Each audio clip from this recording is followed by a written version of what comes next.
And today's story comes from John St. Ryan, who very sadly passed away a couple of weeks ago on the 3rd of April. I never met John, but I feel I got to know him over the last year and a half, every week, doing the stories from More Than a Horseman, a fabulous book about Tom Dorrans, which John helped to put together along with Margaret, Tom's wife. John was a horsemanship clinician.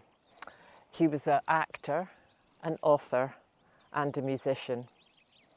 He was born in England and raised in Ireland. He taught martial arts across Europe for 27 years and trained 12 national champions. During that time, he rode, he worked in West End theatre and went on with a successful acting career in TV and film. In 1992, he emigrated to the USA, where he was invited to Robert Wagner's ranch to watch Ray Hunt work with horses. John spent 4 days entranced, yet Ray kept mentioning Tom. Anything good I'm doing with the horse, I got that from Tom. So of course John just had to find Tom. And as they say, the rest is history. He got a lot of Tom's work out there on DVDs and books, which he was not keen himself, Tom, to do. I think he was worried about it being misused and that people just wouldn't get it.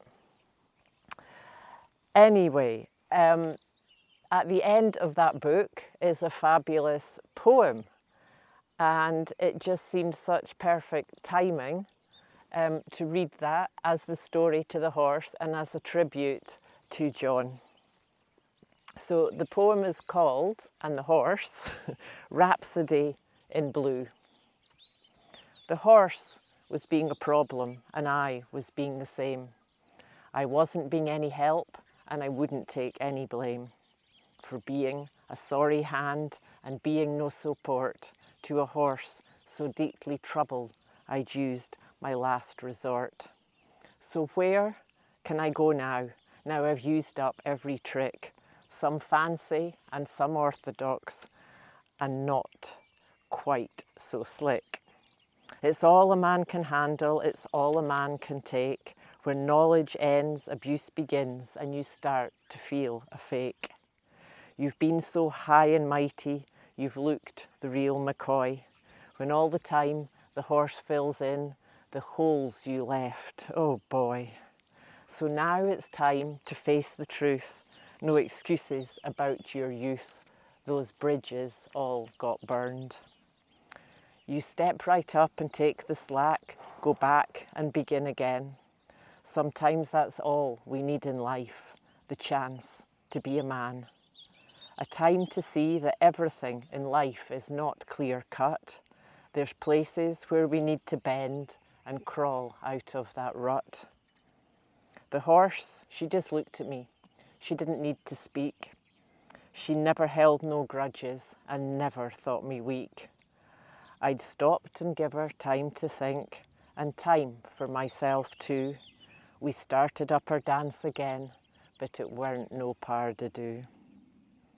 She wasn't about to give it up. She wasn't about to break, but I knew right then I had a chance and there'd be some give and take. We danced some more and time went by. The sun was sinking down. The feel had just got easier and I'd lost. And what I'd lost, I'd found. The mare had been a gift to me.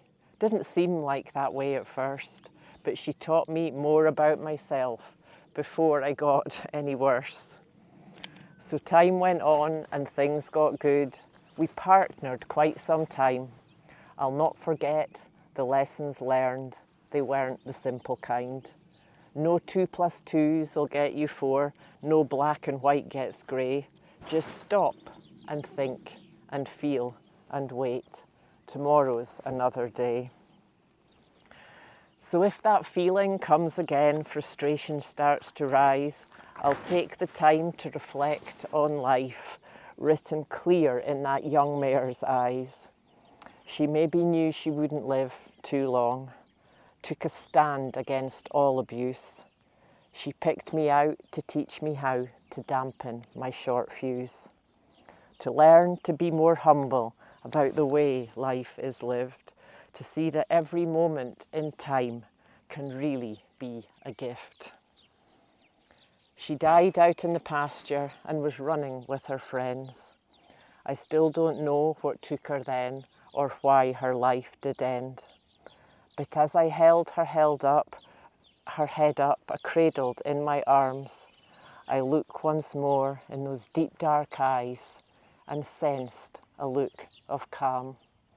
She didn't seem to panic as I watched her slip away. It was more a sense of freedom, the dying of the day.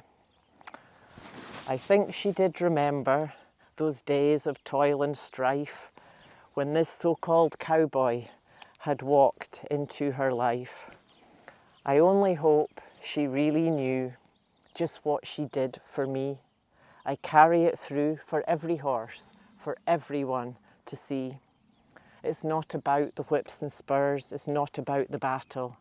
It's about the kinship and the time spent in the saddle. So next time you're out there just looking at your friend, take time to pause, reflect on life before it's time to end. It's not all good, it's not all sweet, but it's what we make every day. And if we can just remember this, we'll come closer to the way.